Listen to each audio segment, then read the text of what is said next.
ইন্না লিল্লাহ, বিস্তারিত বললে ইন্না লিল্লাহি ওয়া ইন্না ইলাইহি রাজিউন। এর অর্থ কি? ইন্না লিল্লাহ কিন্তু কোনো জান্নাতের সার্টিফিকেট না যে আমি একজন মারা গেছে ইন্না লিল্লাহ বললাম মানে ঘোষণা দিচ্ছি ওই বাড়িটা তো জান্নাতে ঢুকেই গেছে, ওর তো আর হিসাব নিকাশও নাই, ওর তো আর কোনো ভয়ও নাই, সে হলো যুগের হাসান বসরি, সে হলো এটা, সে হলো সেটা। এগুলো কিন্তু ইন্না লিল্লাহর অর্থ না ভাই। ইন্না লিল্লাহ মানে কি জানেন? ইন্না নিশ্চয়ই আমরা, লিল্লাহ আল্লাহর জন্য, আমাদের জীবন আল্লাহর জন্য, আমাদের সবকিছু আল্লাহর জন্য, ওয়া ইন্না ইলাইহি রাজিউন, নিশ্চয়ই আমরা আল্লাহর কাছেই ফিরে যাব। ইহা হাম সব মুসাফির হ্যায়, ও চিনুক আর না চিনুক। একবার চিন্তা করেন, আসমানের ফেরেশতাও চেনে, সাগরে থাকা মাছও চেনে, গর্তে থাকা পিঁপড়াও চেনে। আপনারা শুনেছেন এটা? তালেবুল ইলম, তালেবুল ইলম বোঝেন তো? ছোট ছোট বাচ্চা যারা ইলম শেখার জন্য যায়, হয়তো সেই ইলম আলিফবার ইলমও হতে পারে, সে ইলম কোরআনের শব্দের ইলমও হতে পারে, সে ইলম কোরআনের অর্থের ইলমও হতে পারে, হাদিসের ইলমও হতে পারে, ফিকহ তাফসীরের ইলমও হতে পারে, যে বিষয়ে ইলম হোক, ইলম শেখার জন্য যারা যায় ফেরেশতারা ভালোবেসে তাদের উপর খুশি হয়ে তাদের সম্মানার্থে নিজেদের ডানাটা পর্যন্ত বিছিয়ে দেয়। গর্তের পিঁপড়া থেকে সমুদ্রের মাছ, দুইটা প্রাণী না রে ভাই, জল আর স্থলের প্রতিটা প্রাণী, সেটা জলের হোক আর স্থলের হোক, প্রতিটা প্রাণী প্রতিটা মুহূর্তে আল্লাহর কাছে তাদের জন্য দোয়া করে। আপনি চিন্তা করেন কেন দোয়া করে? ওর কি খেয়ে দে নিজের কাম নাই, নিজের ব্যস্ততা নাই? মাদ্রাসা ছোট ছোট বাচ্চার জন্য মাছের কেন দোয়া করতে হবে? পিঁপড়ার কেন দোয়া করতে হবে? মশার কেন দোয়া করতে হবে? চিতার কেন দোয়া করতে হবে?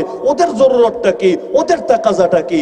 কারণ ওরা জানে যতদিন এরা থাকবে এদের সিনার মধ্যে কোরআনটাও থাকবে, যতদিন কোরআন থাকবে জমিনটাও থাকবে। যখন এরা থাকবে না, যখন আল্লাহর ফয়সালা চূড়ান্ত ভাবে এসে যাবে, আল্লাহ তাআলা তার কিতাবকে উঠিয়ে নেবেন, ঈমানকে উঠিয়ে নেবেন, আল্লাহ আল্লাহ বলনেওয়ালা মানুষদেরকে উঠিয়ে নেবেন, তখন না আসমান থাকবে না জমিন থাকবে, এই সমস্ত নাস্তিকদের দ্বারা কিছুই আর বাকি থাকবে না। জগৎ টিকে আছে বড় বড় বুদ্ধিজীবীদের কারণে, তাই না? জগৎ টিকে আছে বড় বড় সম্পদশালীদের কারণে, তাই না? কত বুদ্ধিজীবী এলো আর গেল। আবু জাহাল নাম শুনেছেন সকলে? আবু জাহাল অর্থ কি জানেন আপনারা? অর্থ হলো গন্ডমূর্খ। কি মূর্খ? গন্ডমূর্খ বোঝেন তো? মানে মহামূর্খ। যেই সেই মূর্খ না, মূর্খের বস আর কি, মহামূর্খ, গন্ডমূর্খ। কিন্তু তার আসল উপাধি আবু জাহাল ছিল না। কি ছিল জানেন? আবুল হাকাম। আবুল হাকাম, যার বাংলা অর্থ হলো মহাজ্ঞানী। আপনি বলবেন হুজুর এটা কেমন হইলো? মহাজ্ঞানী আবার মহামূর্খ কেমন হলো? আমার নবী যতদিন নবুয়তের মিশন নিয়ে না নেমেছেন সকলে তারে মহাজ্ঞানী হিসেবেই চিনত। যখন নবী আসলেন, হকের দাওয়াত দিলেন, সে হকের পক্ষের সৈনিক না হয়ে হকের পক্ষের কাটা হয়ে গেল, তখন নবী তার নাম আবু জাহাল দিয়ে দিলেন। নবী আমাদের সামনে এই বাস্তবতা রেখে গেলেন, আরে যত বড় জ্ঞানী হও, যে জ্ঞান দিয়ে আল্লাহ চেনো না, যে জ্ঞান দিয়ে রাসূল চেনো না, যে জ্ঞান দিয়ে কোরআন চেনো না, যে জ্ঞান দিয়ে হক বোঝো না, সেটা কোনো জ্ঞানী হতে পারে না। জ্ঞানের মূল উদ্দেশ্য তুমি যাতে নিজেকে জান্নাতি বানাতে পারো, নিজেকে জাহান্নামী বানানোর মধ্যে জ্ঞানের কি কৃতিত্ব আছে? আরে এমন জ্ঞান তো মানুষের জন্য আরো ক্ষতির কারণ হয়ে থাকে। আল্লাহ নবী আল্লাহর কাছে দুটো দোয়াই করতেন। একদিকে দোয়া করছেন আল্লাহুম্মা ইন্নী আসআলুকা ইলমান নাফিআ, হে আল্লাহ তোমার কাছে উপকারী জ্ঞান চাই। আরেকদিকে নবী দোয়া করছেন আল্লাহুম্মা ইন্নী আউযু বিকা মিন ইলমিন লা ইয়ানফা, হে আল্লাহ এমন জ্ঞান থেকে পানাহ চাই, এমন জ্ঞান থেকে আশ্রয় চাই যেটা উপকারে আসে না। তার মানে যে জ্ঞান আমাকে তোমার আযাব থেকে বাঁচাতে পারে না, আমার আখিরাতকে গড়তে পারে না, আল্লাহ সেই জ্ঞান তুমি আমারে দিও না। তাহলে জ্ঞান মাত্রই প্রশংসনীয় না, জ্ঞানী হতে হতে, বুদ্ধিজীবী হতে হতে মাথারে বানিয়ে ফেলেছে মিরপুর চান্দু স্টেডিয়াম। এখন অনেক বুদ্ধি তার, অনেক জ্ঞান তার, দেখা যায় সরকারও তারের পালে, কেন তার বুদ্ধি দিয়ে দেশ চলে।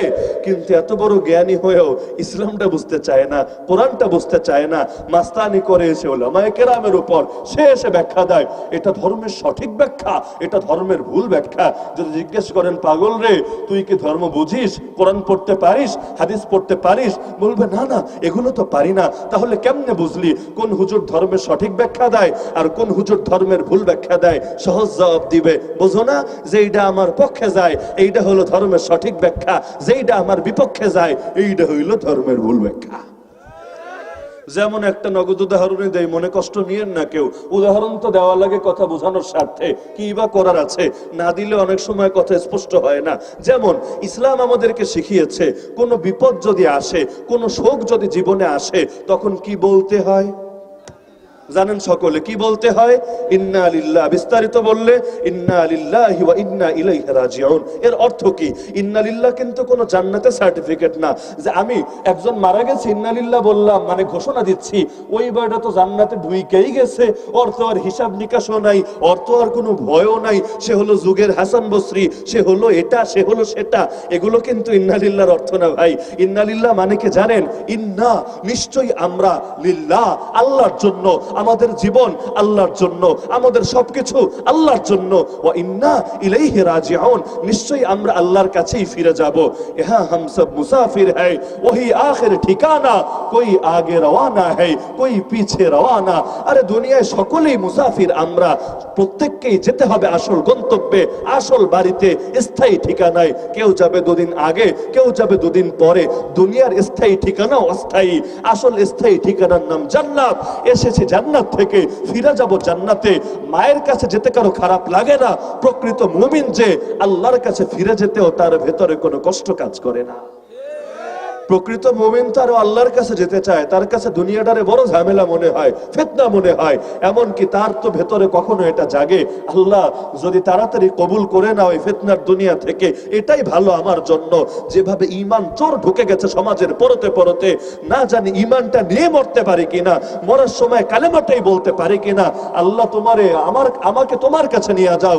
যেমন ফেরাউনের স্ত্রী আসিয়া, জানেন প্রত্যেকে তার ঘটনা, একদিকে আল্লাহর বান্দির উপর নির্যাতন হচ্ছে, গা থেকে চামড়াগুলো খুশিয়ে ফেলা হচ্ছে, আর একদিকে আল্লাহরে বলছে রব্বি বিনিলি ইনদাকা বাইতান ফিল জান্নাহ, আয় আল্লাহ একটাই চাই তোমার কাছে, তুমি জান্নাতে তোমার নিকটে আমার জন্য একটা ঘর বানায় দাও। দুনিয়ার ঘর লাগবে না, দুনিয়ার বালাখানা লাগবে না, জান্নাতে একটা ঘর চাই তোমার কাছে। ওয়ানাজ্জিনি মিন ফিরআউন ওয়া আমালি, আমাকে ফিরআউন আর তার কুকর্ম থেকে মুক্তি দাও। আমি ওর ঘরে থাকলে ও যত কুকর্ম করবে, একজন ওয়াইফ হিসাবে এটার দায় ভাই কিছুটা হলেও আমার কাছে আসবে। হয়তো আমি জালেম হব না, জালেমের সহযোগী তো ঠিকই হব। জালেমের সহযোগী মানে বোঝেন, জালেমের সহযোগীর অর্থ এই যুগে বিকৃত হয়ে গেছে। ইমাম আহমদ বিন হাম্বল রহমতুল্লাহ আলী, 4 মাযহাবের এক মাযহাবের ইমাম, তাকে চেনে না আশা করি এমন লোক বোয়ালমারিতে কেউ নাই। তিনি যখন জেলে, বলবেন আল্লাহ তিনিও জেলে, এই যুগের হুজুররা না খালি জেলে যায়, ওই যুগেও জেলে যেত। হ্যাঁ, জেলে যাওয়া তো আমাদের আকাবিরদের সুন্নাহ, আমার নবীর সুন্নাহ। তবে এমন সুন্নাহ যেই সুন্নাহ নিজের ইচ্ছায় আদায় করা যায় না, আল্লাহর ইচ্ছায় আদায় হয়। কিছু কিছু সুন্নাহ এমন যেটা নিজের ইচ্ছাধীন, যেমন মেসওয়াক, আপনি চাইলে দোকান থেকে কিনে দাঁত ঘষা শুরু করতে পারবেন, কিন্তু জেলখানার সুন্নত এমন সুন্নত চাইলেই যে আমি একটারে সরাইয়া পিডাইয়া হাত পা ভাঙ্গা নিজে ঢুকি না, তাহলে সুন্নত আদায় হবে না, গুনাহ হবে। কখন সুন্নত আদায় হবে? যখন হকের পথে থাকতে গিয়ে জালেমের রসনলের শিকার হয়ে আপনাকে কারাবন্দী হতে হবে। আরে নবী যদি 3 বছরের অধিক সময় কাটাতে পারেন, সেখানে আমরা আর কি নবীর সময়ের চাইতে আমাদের সময় বেশি দামি না? নবীর জীবনের চাইতে আমাদের জীবন বেশি দামি না?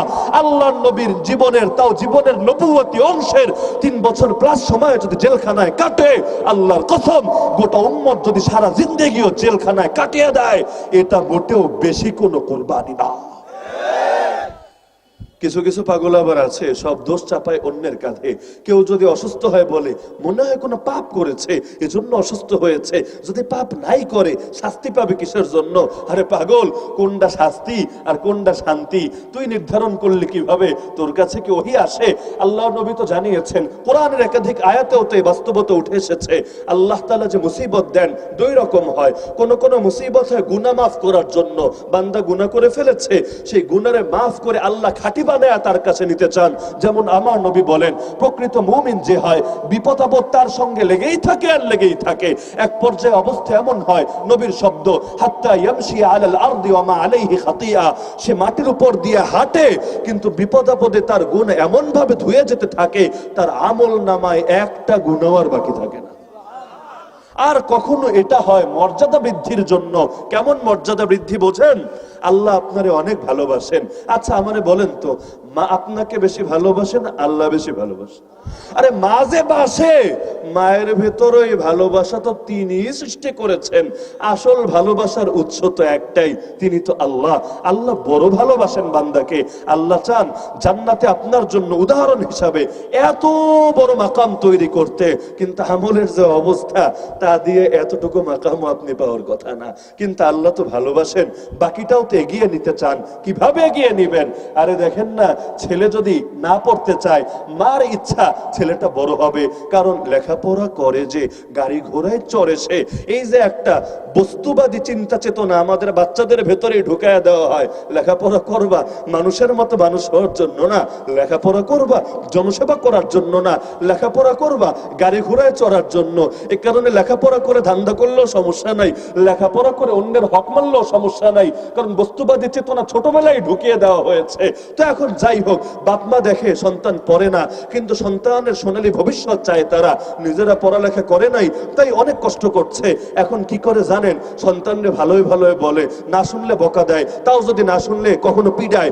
এমনও তো ঘটনা জানা যায়, বাপ মা বাচ্চারে শিকল দিয়া বাইন্দা রাখছে, পড়বি না কেন, পড়া তোর লাগবেই লাগবে। আচ্ছা আমারে বলেন তো, এটা কি সন্তানের উপর জুলুম না সন্তানের উপর দয়া? আরে বলেন না, জুলুম না দয়া? আপনারাও যারা আছেন বাচ্চারা কি শাসন করেন না? এমন কে আছেন যে শাসন করেন না? শাসন যে করেন, শাসন কি জুলুম না দয়া? বাস্তবিক ভাবে দয়া। জাহেরি ভাবে জুলুম মনে হতে পারে বাচ্চার কাছে, বাচ্চা যখন বড় হবে সেও স্বীকার করবে, আরে এটা দয়া ছিল, যদি সময় মতো দয়াটা না করত জীবনে বড় ক্ষতি হয়ে যেত। তাহলে বাস্তবে সেটা হলো দয়া, কিন্তু সাময়িক ভাবে ছেলের কাছে মনে হয় এটা দয়া না, এটা আযাব, এটা গজব, এটা জুলুম, এটা অন্যায়, এটা অবিচার। একইভাবে আমরা তো বান্দা। আরে একটা বাচ্চা বাপের বিচারে যতটুকু, আল্লাহর বিচারে তো আমরা তার চাইতেও কোটি কোটি গুণ বেশি ক্ষুদ্র, কোনো তুলনাই তো চলে না। কোথায় আল্লাহর এলেম, কোথায় আমাদের এলেম? আরে আমাদেরকে তো আল্লাহর এলেমের সঙ্গে কোনো তুলনাই চলে না। তো আমাদের হালত এমন, মাঝে মধ্যে মনে হয় বড় লস হয়ে গেছে, বড় ক্ষতি হয়ে গেছে, বড় বিপদ হয়ে গেছে, কিন্তু আখিরাতে গিয়ে পরিণাম যখন দেখবে তখন বলবে, আরে আল্লাহ পুরোটাই তো লাভ আর লাভই হয়েছে। আপনি একটাবার চিন্তা করেন, যেই নবীর মাথায় করাত রেখে একেবারে পা পর্যন্ত পুরো শরীরটাকে দুই টুকরা করে ফেলা হলো, দুনিয়ার কোন বাপের বেটার সাহস আছে বলবে পাপের কারণে নবীর এই পরিণতি হয়েছে? আর সাহস আছে? নবীরা তো মাসুম, তাহলে এত বড় মুসিবত আসলো কেন? জবাব একটাই, আল্লাহ নবী বলেছেন, ইন্না ইজামাল জাযা মা ইজামিল বালা। আরে পুরস্কার তত বড় হবে, বিপদ আর মুসিবত যত বড় হবে। বিহাসাবি ইমানি ইবনি আদম ইউবতালা রাজুলু বিহাসাবি দীনি। আরে মানুষ তার ঈমান অনুপাতে, দিনদারি অনুপাতে পরীক্ষার শিকার হবে। যার ঈমান যত বেশি, পরীক্ষাও হবে তত বেশি। বুখারীর হাদিস, আশাদ্দুন নাসি বালাআন আল আম্বিয়া। সবচাইতে বেশি কঠিন পরীক্ষায় পড়ে নবীরা। সুম্মাল্লাযীনা ইয়ালুনাহুম সুম্মাল্লাযীনা ইয়ালুনাহুম। যারা নবীর যত কাছে তাদের পরীক্ষা হয় তত বেশি। আল্লাহ নবী নিজের ব্যাপারে বলেন, উযীতু ফিল্লাহি মা লাম ইউযা আহাদ। আল্লাহর পথে আমাকে এত বেশি কষ্ট দেওয়া হয়েছে যত বেশি কষ্ট কোনোদিন কোনো মানুষকে দেওয়া হয় নাই। ওয়ালাকাদ উখিফতু ফিল্লাহি মা লাম ইউখাফ আহাদ। আল্লাহর পথে আমাকে এত বেশি ভয় ভীতি দেখানো হয়েছে যত বেশি ভয় ভীতি কোনোদিনও কোনো মানুষকে দেখানো হয় নাই। তো বলছিলাম, মনে করেন মুসিবত আসলো, কেউ একজন মারা গেল, যদি আমাদের অচেনা কেউ মারা যায় আর মসজিদে এলান হয়, আজ চিতার বাজারের অমুক লোক মারা গিয়েছে, মনে করেন আমি আপনাদের মেহমান, চিতার বাজার থাকি না, আমার কোনো আত্মীয় স্বজনও নাই, কিন্তু এই এলান আমার কানে আসলো, আমি কি বলবো? আলহামদুলিল্লাহ না ইন্নালিল্লাহ? সুবহানাল্লাহ, ইন্নালিল্লাহ বলবো না? এই বলাটা শিখিয়েছেন কে? রাসূল না, ডাইরেক্ট আল্লাহ। সূরা বাকারা 2 নম্বর পারার 2য় পৃষ্ঠা সর্বশেষ আয়াত, বাসায় গিয়ে পড়ে দেখেন, ওয়াবাশশিরিস সাবিরিন আল্লাযীনা ইযা আসাবাতহুম মুসিবা ক্বালু ইন্না লিল্লাহি ওয়া ইন্না ইলাইহি রাজিউন। আল্লাহ শিখিয়েছেন, নবী আমার ওই সমস্ত ধৈর্যশীল বান্দাকে সুসংবাদ শুনিয়ে দেন, যদি মুসিবত আসে সঙ্গে সঙ্গে বলে ইন্না লিল্লাহি ওয়া ইন্না ইলাইহি রাজিউন। এই বাক্য বললে কি ফজিলত হয় জানেন? যদি কারো সন্তান মারা যায়, আরে কলিজার টুকরা সন্তান মরে গেছে, তখনও সে ইন্না লিল্লাহি ওয়া ইন্না ইন্না ইলাইহি রাজিউন বলেছে সেই হাদিস, আল্লাহ ফেরেশতা পাঠিয়ে দেয়, আরে যাও দেখো আমার বান্দা কি বলছে। ফেরেশতা গিয়ে রিপোর্ট দেয়, আল্লাহ তো জানেই, ফেরেশতারে সাক্ষী রাখতে চায়। ফেরেশতা গিয়ে রিপোর্ট দেয়, আল্লাহ তোমার বান্দা দেখি এখনো তোমারই ডাকে, হামিদা ওয়াস্তারজা, এখনো তোমারই গুণকীর্তন করে আর ইন্না লিল্লাহি ওয়া ইন্না ইলাইহি রাজিউন পাঠ করে। আল্লাহ তখন জিজ্ঞেস করেন, এত বড় বিপদেও বান্দা আমারে ভোলে নাই? ফেরেশতারা বলে, না না আল্লাহ তোমারে ভোলে নাই। আল্লাহ তখন বলেন, আরে শোন ফেরেশতারা, আমিও আমার বান্দার মুসিবতে বান্দারে ভুলবো না, আরে দেরি করো না, জলদি যাও, জান্নাতের ঠিক মাঝখানে আমার এই বান্দার জন্য একটা বালাখানা বানায় দাও। সেই বালাখানার আলাদা নামও থাকবে। আল্লাহ বলে দেন, সাম্মুহু বাইতুল হামদ, সেই ঘরের নাম রেখে দাও প্রশংসার ঘর, প্রশংসার বাড়ি। আমার বান্দা বিপদেও আমারে ডেকে আমার গুণকীর্তন করে এই বাড়ি আদায় করে নিয়েছে আমার থেকে। তাহলে ইন্না লিল্লাহি ওয়া ইন্না ইলাইহি রাজিউন বলো কত বড় আমল, কত বড় ইবাদত, কত বড় সওয়াবের মাধ্যম। কিন্তু দেখেন এমন একটা সময়ে চলে এসেছি, এখন কোথায় ইন্না লিল্লাহ বলতে হবে, কোথায় আলহামদুলিল্লাহ বলতে হবে, এগুলো শরীয়ত থেকে শিক্ষা নিলে চলে না, মানুষের থেকে জাস্টিফাই করে নিতে হয়। ঠিক সেই ফেরাউনের মতো, ফেরাউন তার জাদুকরদেরকে এটাই বলেছিল, আরে আমানতুম লাহু ক্বাবলা আন আযানা লাকুম, আমি অনুমতি দেওয়ার আগে ঈমান আনলি কেন?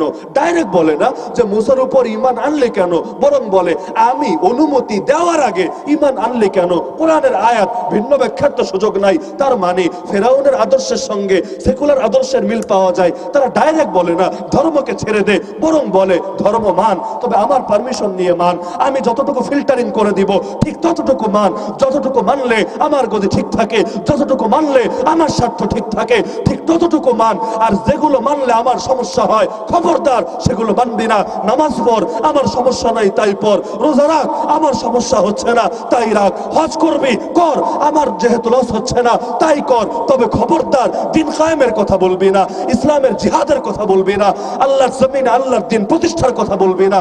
ইসলামী রাজনীতি, ইসলামী অর্থনীতি, ইসলামী সভ্যতা, ইসলামী সংস্কৃতি, ইসলামী বিচার, ইসলামী আচার, ইসলামী শিক্ষা, সব ক্ষেত্রে ইসলামকে বাস্তবায়িত করা, এটার কথা বলবি না, যেহেতু এগুলো মানলে আমার ধান্দা বন্ধ হয়ে যায়। একটা বাস্তবতার কথা বলি, চিতার বাজারের স্লোগান যদি চিতার মতো না হয় তাহলে স্লোগানের দরকার নেই। যেটা বলছিলাম, একটা বাস্তবতার কথা বলি, কোরআনের মধ্যে যেই নবীর আলোচনা সবচাইতে বেশি সেই নবীর নাম কি জানেন না আপনারা?